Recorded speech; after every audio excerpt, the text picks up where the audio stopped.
Story of a man by the name of Job is a familiar story to many of us. Just the mention of his name brings to our mind pictures of suffering and sorrow and pain. It also brings to mind some questions, doesn't it? Questions that we have. Question that Job had. What's the reason? What's the reason for the suffering? He didn't understand. And it's a question that we have all wrestled with at one time or another in our lives. And sometimes there doesn't even seem to be an answer. Even when we take that question to God, we still don't understand. As Job struggled to understand the reason for his difficult situation, 3 of his friends came to visit him. And as is the case sometimes with those who attempt to minister to us and try to help us, they came with their own explanation, what they believed was the reason for his afflictions. In Job chapter 33, one of his friends said this to him. He said, God speaks once. He speaks twice. And sometimes he speaks in a dream, in a vision. And he does that, his friend said, in order to turn our heart in his direction, to spare us eternal suffering. But sometimes, his friend said, we choose to ignore those warnings. And so God allows affliction and suffering to come into our lives, to bring us to a place where we will bow in submission to Him. A place where our pride is broken, a place where we abandon our sin, a place where our heart is crushed when we see our need of our God, of our Savior. Daniel chapter 4 is the story of a man that God brought to that place of submission to Him. It is the story of how His Majesty the King, King Nebuchadnezzar, the most powerful man on earth, finally bowed to His Majesty the King of the universe. He finally came to recognize and to understand the God of Daniel and Hananiah and Mishael and Azariah. He understood that the one true God is the only God, the maker and the ruler of heaven and earth. As Daniel chapter 4 begins, we realize something unusual. We're reading the words of the king himself. King Nebuchadnezzar has dictated this chapter, this letter.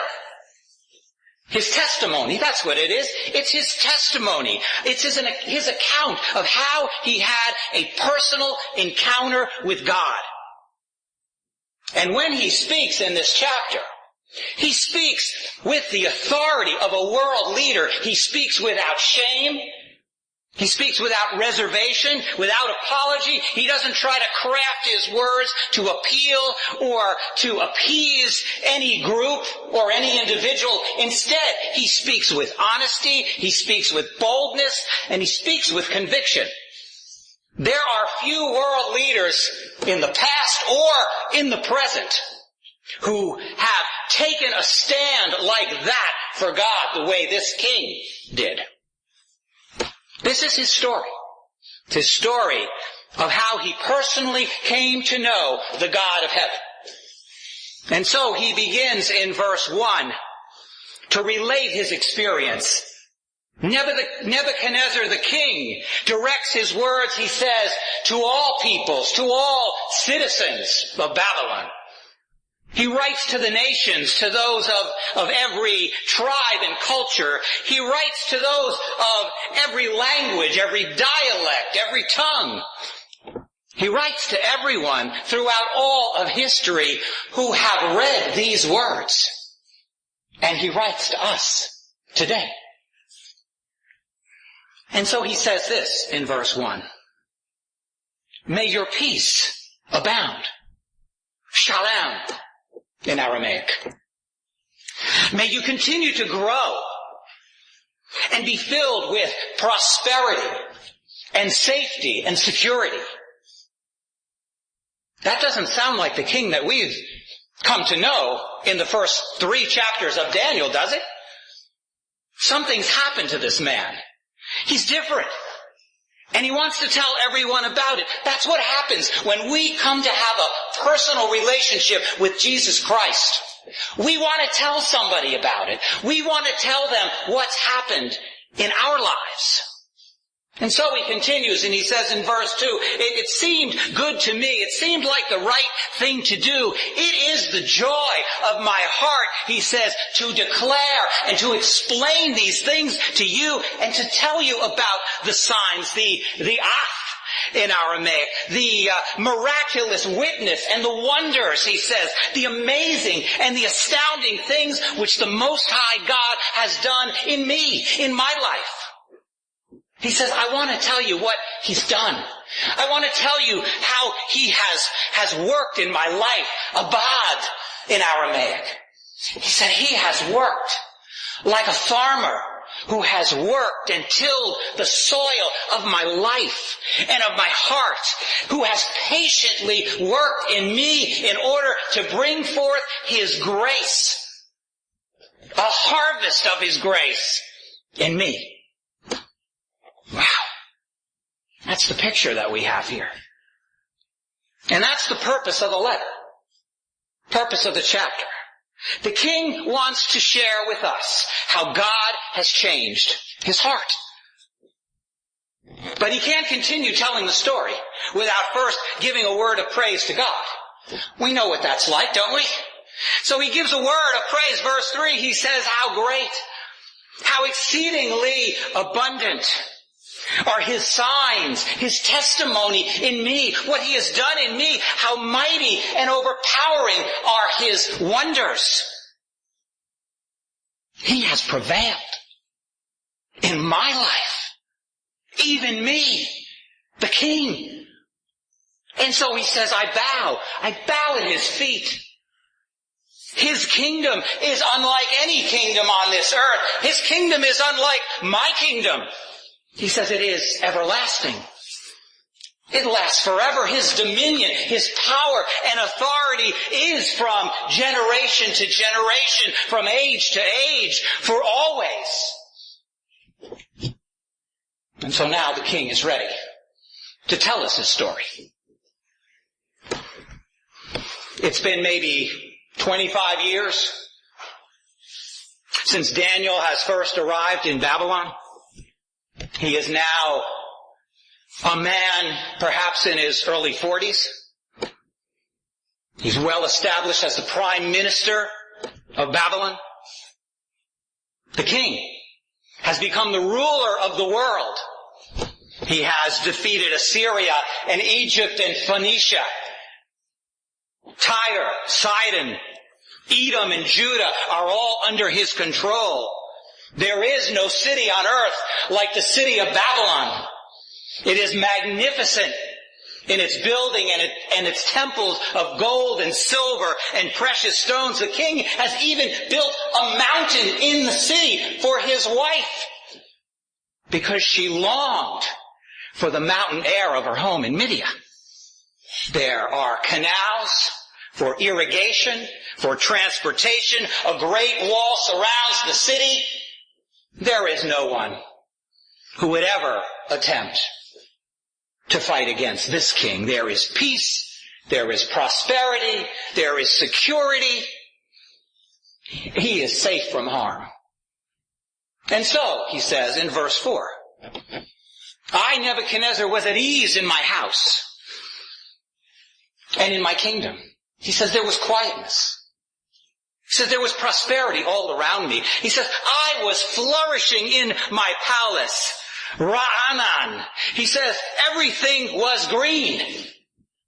We would say life was good. Life was good, the king says. But even though he was at peace, even though he felt like there was peace within himself, within his kingdom, even though he was satisfied with his life, It didn't mean that he had peace with God. It didn't mean that his eternal soul was safe and secure. How many people fool themselves into believing that because all is well in their life, because all is well on their job and with their family, that all is well with their soul? How many people do that today? That's the lie of the enemy. That is how he attempts to deceive us and to keep us unaware of our real spiritual condition. That was the condition of the king's heart. It's like he was asleep. It was like he was unaware of his spiritual condition, the danger that he was in. But even though he was asleep, God is about to wake him up. So, the king had seen the power of God, hadn't he? He had seen God act to rescue 3 of his servants from a furnace burning with fire. They were unharmed. For years he had seen the testimony of Daniel, a man who lived an uncompromising life, a life that was a witness and that was a testimony to God. The king had seen that. And yet he never responded. He never responded to what he saw. He never responded in faith. He chose to live the way that many people choose to live today, with the belief that they are not under the authority of God. And as one of Job's 3 friends pointed out to him, sometimes God takes it up a notch. God is about to take it up a notch with the king. And so he says this in verse 5. He says, one night I was lying on my bed, and I had a dream. And in this dream, he said it was a dream that made me fearful. He says, and I was afraid, these fantasies, these thoughts that were conceived in my mind, he said, made me afraid. And the vision that I had, what I kept seeing in my mind, alarmed me, and I was terrified. It was a nightmare. And so the king said, I didn't understand, and I didn't know what it meant, but I knew that it must be important. And so I did this, he says in verse 6. He says, I gave orders to bring into my presence the wise men of Babylon. Didn't he try that 25 years ago? Tried that in Daniel chapter 2, didn't he? He had another dream. He brought them in. What was the result? They didn't know the answer to the dream. Sometimes we're slow to learn, aren't we? And so once again he calls for the wise men, for the professionals. And so the parade begins, he says, as they come in to make the interpretation known to me.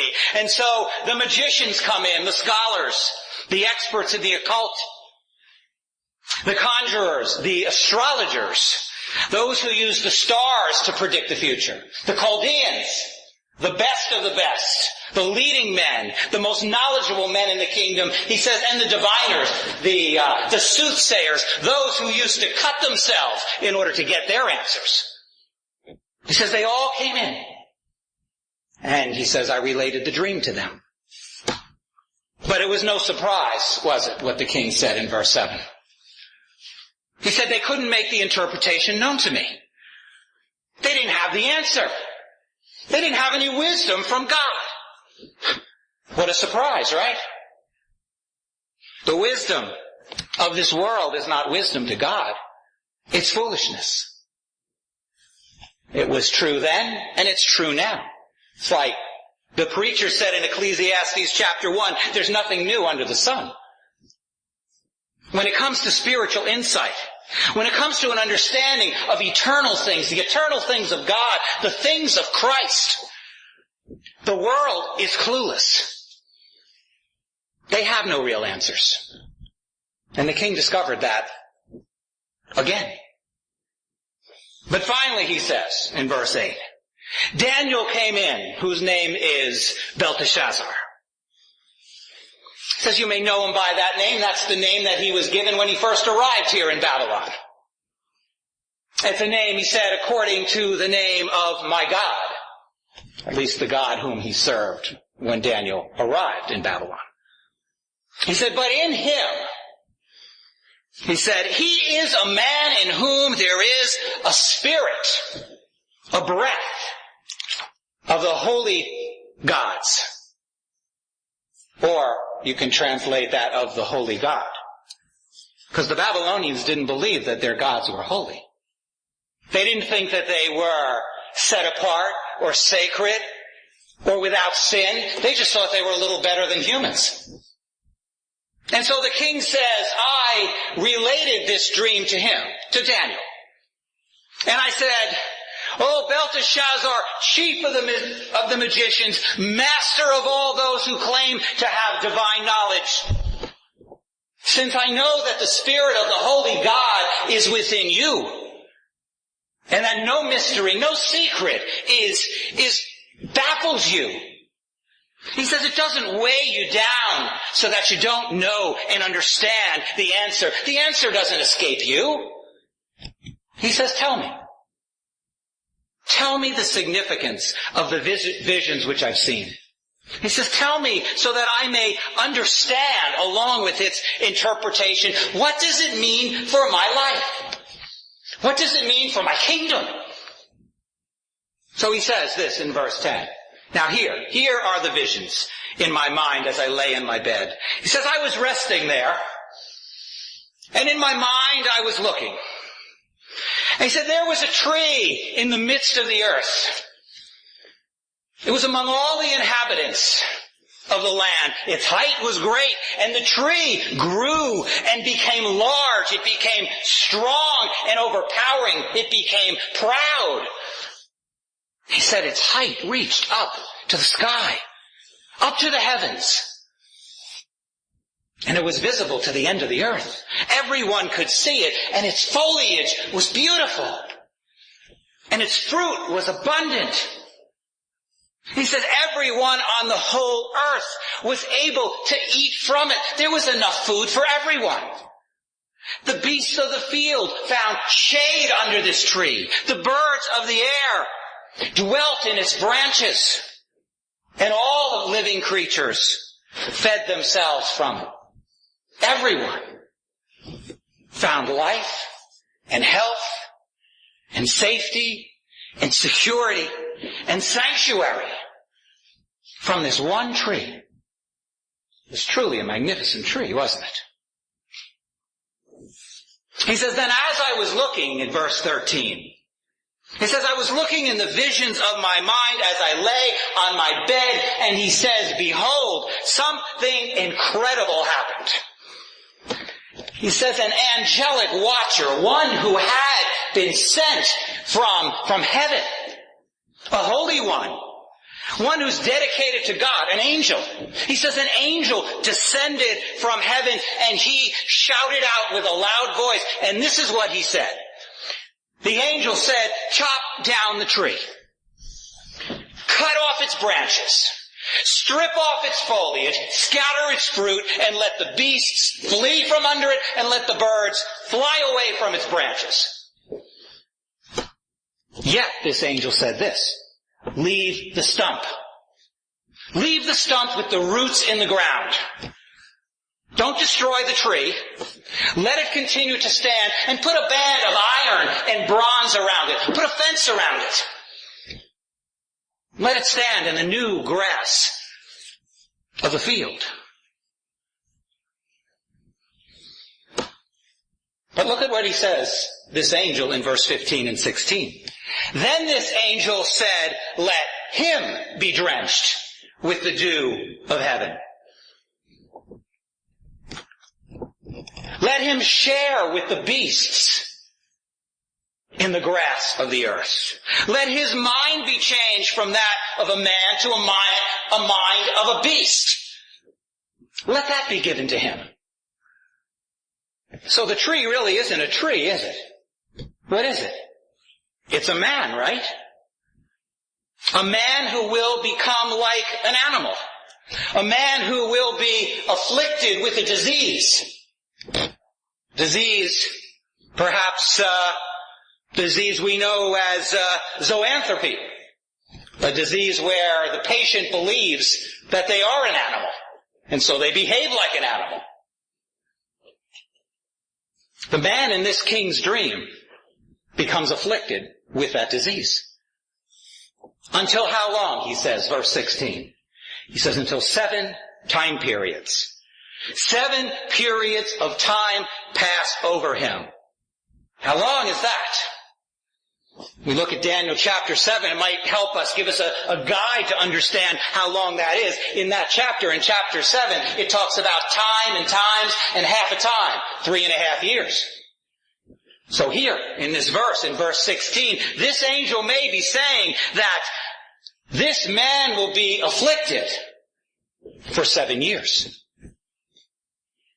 And why? He says, because this sentence, this matter is a decree.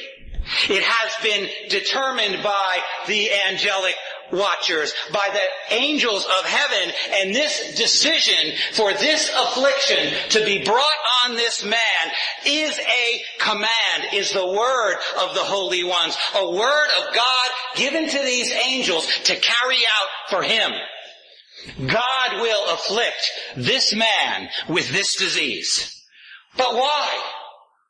The angel says in verse 17, in order that men may know, in order that everyone on earth may come to know and understand that it is the Lord high God who rules. He is the ruler. He is the true master over all mankind, over the kingdom of men. And he bestows it, he gives it to whom he wishes. He raises up kings. He raises up monarchs. He raises up leaders. It is God who does that. Man doesn't operate on his own. He operates under the authority of God. And he sets over the kingdoms, this angel says, whomever he chooses. Even the lowliest or the humblest of men. Well, the king says this was the dream. This was the dream that I, King Nebuchadnezzar, had. And so he says, now you, Daniel Belteshazzar, you tell me its interpretation. Inasmuch I know that you are able to do that. Because the Spirit of the Holy God is operating and is at work in you, in your life. So what was Daniel's reaction? Verse 19. It says he was appalled. He was shaman in Aramaic. He was horrified. He just stood there in silence. And he stood there, it says, for a while, for a moment. And his thoughts alarmed him. He stood there in terror. But I guess the king saw his heart. I guess he saw his fear. I guess he saw his sorrow. Maybe he even saw the love that Daniel had for this king, for this man. Because then the king responded and said to him, Belteshazzar, don't let the dream or its interpretation alarm you or dismay you. And Daniel said, my lord, if only the dream applied and belonged to those who hate you and have turned against you, and if its interpretation was for those who are your adversaries and your enemies. Better them than you, O king, after you hear what I'm about to tell you. He says the tree that you saw, the tree which became large and strong, whose height reached up to the sky, and it was visible to all the earth. He says the tree whose foliage, whose leaves were beautiful, and its fruit was abundant, and there was enough to feed everyone. The tree under which the beasts of the field found shade, and the birds of the air were able to lodge and rest. He said, O king, that tree is you. You are the man. You are the tree. He says, you have become great. You have grown strong, he said. Your majesty, your glory, your power have reached to the sky. Your dominion, your authority stretches out over all the earth and reaches to the very end of the earth. Who doesn't know you, O king? He said, you are like that mighty tree. And in that dream, Daniel says, the king saw an angelic watcher, an angel, a holy one descending from heaven. And this angel said to chop down the tree and destroy it. So you too, O king, will be brought down. You will lose your place of power and might and authority. He says, but there's hope for you. He said, there's hope because the angel said to leave the stump, right? He said, leave the stump with the roots. The tree's still alive. Just put a band of iron and bronze around it, a fence around it. He says, God is being gracious to you, O king. He's sparing your life. He said, but this is the word. This is the judgment that's being pronounced against you. He says this in verse 23. Let him be drenched with the dew of heaven. Let him live outside. Let him live and share among the beasts of the field. So you, O king, you will become like a wild animal until 7 periods of time have passed. This is the interpretation of the dream. This is not only the interpretation, Daniel says, but this is the decree of the Most High God, which has come upon my Lord the King. You'll be driven away from mankind. He says you will find your dwelling place among the beasts. You'll be given grass to eat like cattle. He says you'll be drenched with the dew of heaven until these 7 time periods, these 7 years, pass over you and are done. Until, Daniel says, verse 25, you recognize and you understand this. Do you understand this in your heart? That it is the Lord God who is the ruler, the true master over the earth, over the kingdoms of the earth, not you. And He bestows it. He gives it to whomever He wishes. He is Lord of all, and He is Lord over your life. And in that dream, Daniel says, it was commanded to leave the stump with the roots. He said, God is a gracious God. God is showing mercy to you. It may not sound like it, but here is His mercy He's showing to you. You will be allowed, and you are assured that your kingdom will survive. God will protect you and your kingdom, and you will be restored to your throne. He said, but only after you recognize that it is the God of heaven. The God of heaven that rules your kingdom. It's not really your kingdom. When you recognize He rules your kingdom and He rules your life, then you'll be restored. Therefore, Daniel says in verse 27, may my advice, may my counsel, the words that I'm about to give you, be pleasing to you. He says you can avoid this discipline. You can avoid this correction if only you will break away.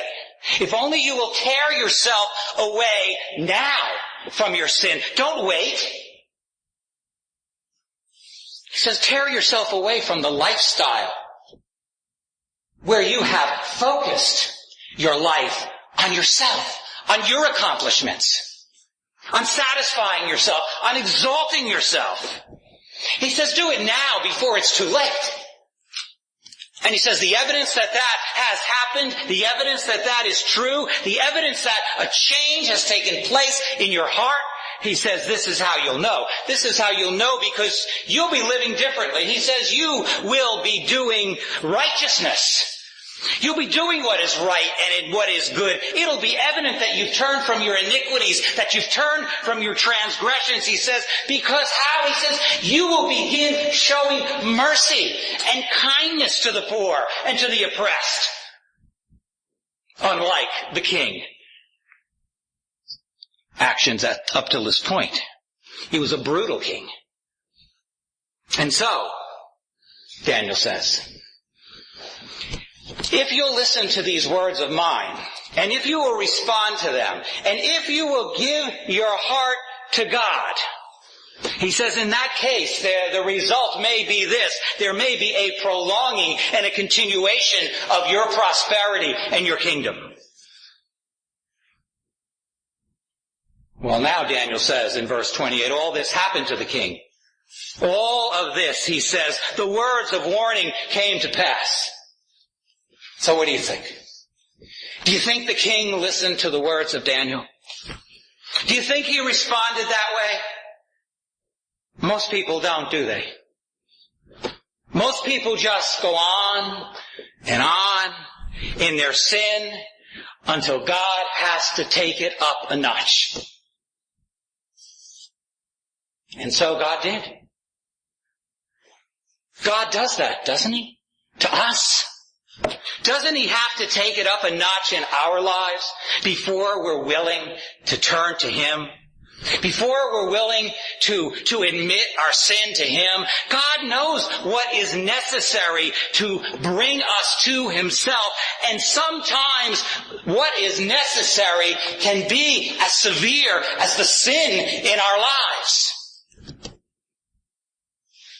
But God waited, didn't he? God waited for how long? It says he waited for 12 months, right? He waited for a year. He is a patient God. And says, though, after that 12 months, God had reached the end of his patience. And so as the king was walking around on the roof of the royal palace in Babylon, as he looked out over the city that he had built, and it was a magnificent city, the king thought to himself, thought about himself. He thought about his accomplishments, all that he had done, and he felt pretty good. And he said this in verse 30, he said, is this not Babylon the Great?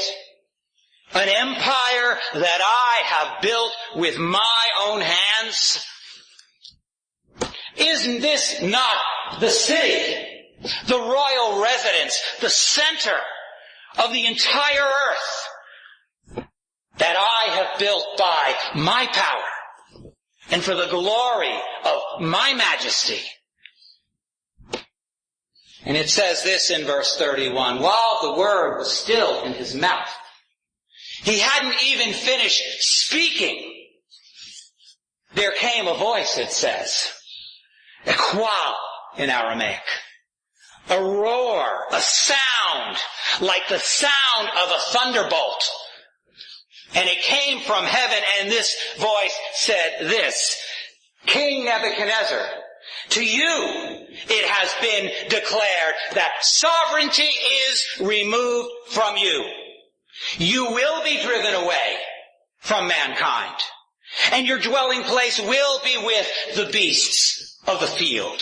You will be given grass to eat like cattle until 7 time periods have passed over you, until you recognize this, O king, that the Most High God is the ruler over the realm of mankind, and he bestows it upon whom he pleases.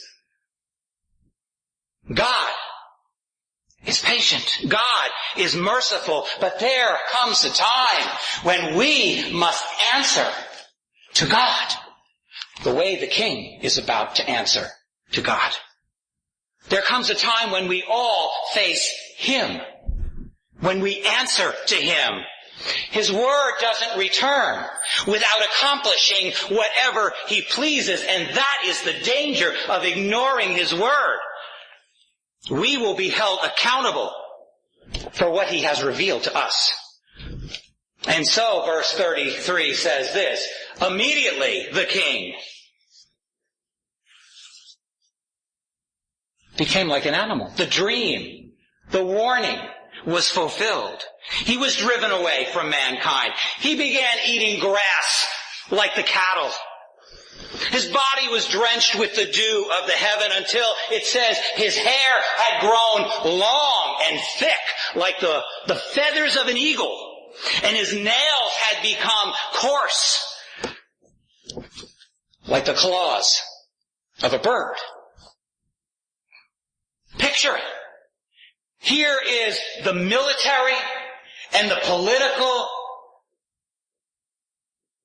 and the engineering genius of his time crawling around the ground like an animal. And he did this. Why? Because he refused to humble himself before God.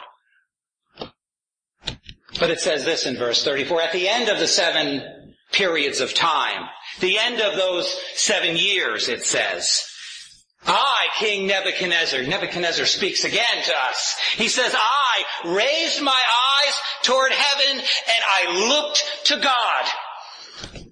He says, then something amazing happened. My reason returned to me. I was able to think again. My knowledge was restored. And you know, he says, the first words out of my mouth, you know what they were? He says they were this. I blessed the Most High God. I praised Him. I exalted Him. I glorified Him who lives forever and ever. For His dominion, His authority is an everlasting dominion. He has absolute power forever, and His kingdom is a kingdom that endures forever, from generation to generation. And all the inhabitants of the earth, all those who dwell on earth, and that includes me, the king says. By comparison to Him, by comparison to God, we are all accounted and calculated and measured as nothing. He says as unreliable and unproductive and unwise. But God, he says, God does according to His will. He does as He pleases among the inhabitants of the earth. And who can ward off, who can strike against His hand and win? Trust me on this one, the king says. I know. No one can question His authority. No one can question His decisions, can they? And so he says at that time, as I looked to heaven, as my reason returned to me, my majesty and my splendor were restored to me, restored for the glory of my kingdom. And he says something else happened. My counselors, my advisors, my nobles, they began seeking me out. God had placed a fence around me for that 7 years. My kingdom was restored. And he said once again, my kingdom was reestablished. Things were straightened out. They were brought back to order. And so he says, in my sovereignty, I did this, he said.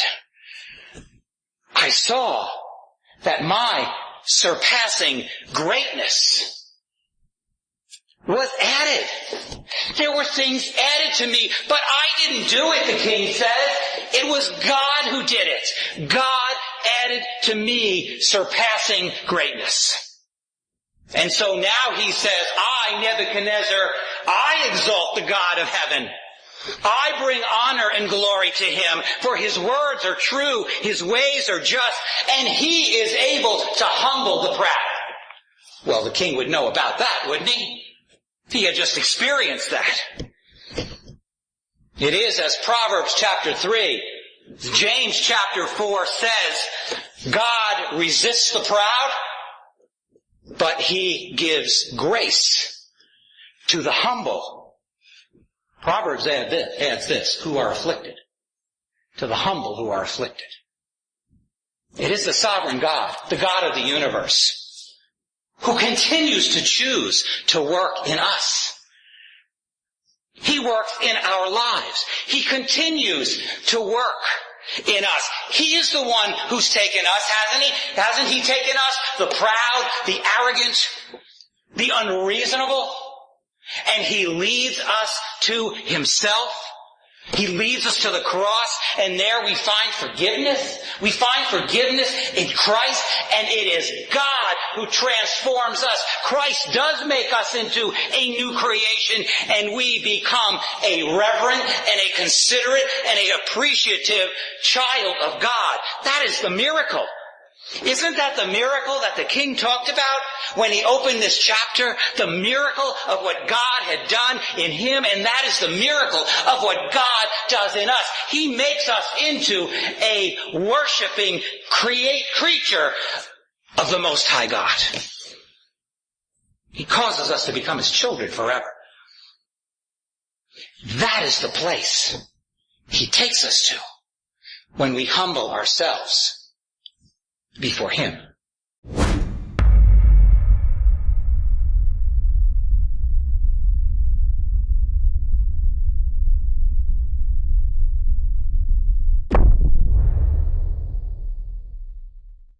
You've been listening to Bruce David Bell, pastor of Berean Bible Fellowship. If the Lord has ministered to you through this message and you would like more information, then visit us on the web at bbfva.org.